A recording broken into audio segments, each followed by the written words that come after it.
삼심을 배워서 잘 익혀두면 나와 내 가족의 건강 도우미가 될 수 있습니다. 그래서 마련한 삼심법이 수록된 삼도인 침구 요교를 교재 삼아서 삼심을 공부하는 시간, 삼심 아카데미.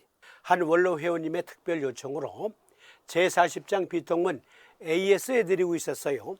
제40장 비통문은 비색, 비멸, 비육, 비치, 그리고 비체 모두 5개 증으로 구성되어 있는데, 비색, 축농증, 비멸과 비육은 코피나는 증, 비체는 알레르기성 비염. 오늘 마지막 증, 4번째 비치, 여러분들과 함께 어떠한 증인지, 삼심법으로 어떻게 도와줄 수 있는지 살펴봅니다.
비치, 견증, 코 속에서 대추씨 같은 군살이 생겨 콧구멍을 막는 것.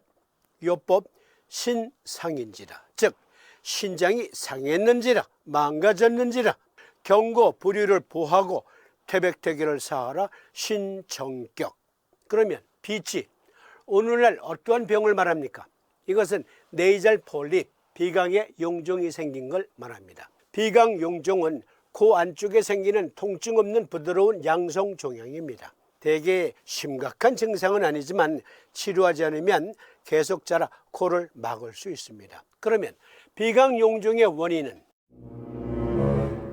아직 정확한 원인은 밝혀지지 않았지만 비강 용종은 천식, 알레르기성 비염, 만성 부비동염, 즉 축농증의 합병증으로 주로 발생한다. 아직까지 완벽하게 원인까지 밝혀내지는 않았어요. 그런데 추적해 보니까 비강 용종은 만성 비염, 축농증, 알레르기성 비염 또는 천식과 같은 호흡기 질환, 비강, 부비강 내 만성 염증, 이런 것들과 관련해서 용종이 주로 발견되더라. 그러니까 여기 비색, 즉 축농증 치료법이 용종 치료법이에요. 비체, 알레르기성 비염 치료법이 용종 치료법이에요. 1134회차 잦은 코피 치료 삼심법, 1132회차 면역검문소 오작동으로 인한 비염과 치료 삼심법, 1130회차 폐승격과 대장정격으로 치료할 수 있는 알레르기성 비염, 그리고 1128회차 만성 부비동염, 즉 축농증 치료 삼심법. 각각 소개된 요법이 비치, 즉 비강 용종으로서의 네이잘 폴립 치료법이에요. 그런데요, 삼사께서는 비치, 코 속에서 대추씨 같은 것이 자라서 콧구멍을 막는 것, 신이 상했는지라 하시면서 신정격을 제시하셨어요.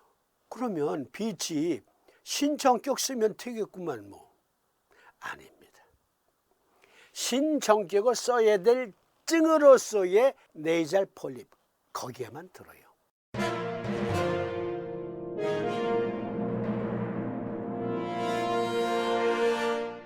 그러면 신장하고 비강질환하고 어떻게 연관될 수 있을까요? 만성신장질환과 만성부비동염의 연관성, 국가건강검진 괄호 열고 한국의 국가건강보험공단 건강검진 벌어졌고, 즉 이 논문은 우리나라에서 발표한 논문이에요.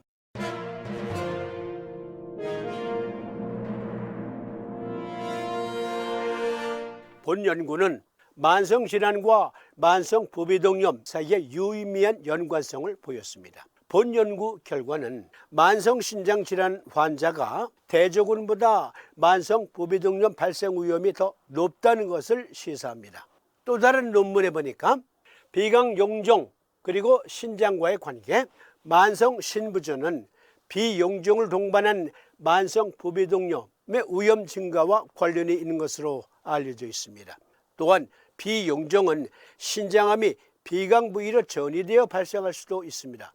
여기에서의 비용종, 또한 비용종, 이것은 튜머, 악성 종양으로서의 용종이에요. 양성 종양으로서의 용종도 신부전과 관계가 있고, 즉 신부전으로 인해서 발생한 비부비동염 때문에 용종이 자랄 수도 있고, 또는 신장암이 전이되어서 비강에 악성 종양을 유발할 수도 있다. 만성 신부전 환자는 면역체계 교란으로 인해서 비강 점막에 염증을 유발할 수 있고, 그것이 부비동염으로 나타날 수도 있다.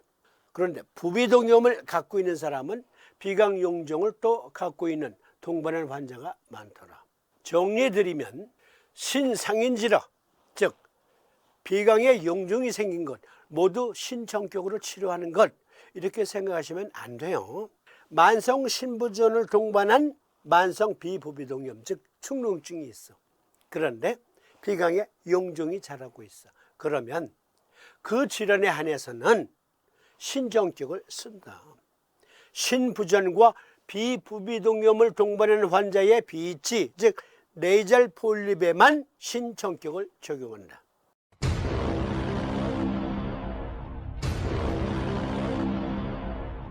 자가면역증으로도 비강의 용종이 발생합니다. 비강 용종은 염증과 면역체계 기능장애의 공통 메커니즘을 통해 특정 자가면역 질환과 관련이 있습니다. 연구에 따르면 비용종 자체에도 자가면역 관련 기전이 있을 수 있으며 용종 조직에서 자가항체가 관찰됩니다. 또한 비용종을 동반한 만성 부비동염 환자에게서는 류마티스 관절염이나 루푸스와 같은 기존 자가면역 질환의 유병률이 더 높습니다. 즉 만성 부비동염도 자가면역증으로 발생할 수도 있다. 자가면역증으로 인해서 비용종이 생겼는데 만성 부비동염도 있고 류마티스 관절염이나 또는 전신 홍반성 루푸스와 같은 자가면역 질환이 있다? 이때는 신정격 아니에요. 대장정격입니다. 대장정격. 자가면역 질환과 비강 용종의 연관성, 공통된 염증 경로, 비강 용종과 많은 자가면역 질환은 모두 조절되지 않는 면역 반응과 만성 염증을 수반합니다. 자가항체. 일부 연구에서는 비강 용종 조직에서 자가항체 수치가 높은 것을 발견했는데, 이는 용종 형성 자체에 자가면역 요소가 있음을 시사합니다. 유병률 증가. 특정 자가면역 질환이 있는 사람들은 만성 비부비동염과 더 높은 연관성을 가지고 있으며 특히 비강 용종이 있는 경우가 많습니다. 그래서 대장정격이에요.